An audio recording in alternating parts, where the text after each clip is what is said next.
بسم اللہ الرحمن الرحیم صلی اللہ تعالی علی حبیبہ محمد وآلہ وسلم۔ فرشتے نوری مخلوق ہیں۔ ان کے اندرونی یا جسمانی نظام اور روح کی رفتار انسانی حواس و ادراک سے کہیں زیادہ ہے۔ روحانی بزرگوں کے ارشادات کے مطابق اس نوری مخلوق میں توالد و تناسل کا عمل نہیں ہوتا۔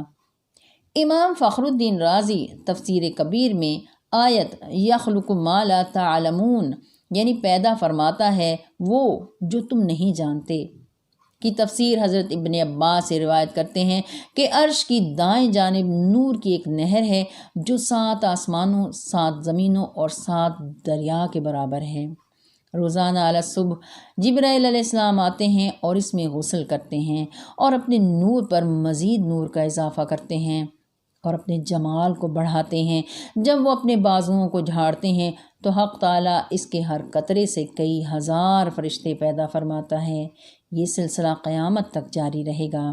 ایک اور روایت میں ہے کہ جتنے فرشتے وہاں حق تعالیٰ کی تسبیح کرتے ہیں، حق تعالیٰ ہر تسبیح سے ایک فرشتہ پیدا فرماتا ہے۔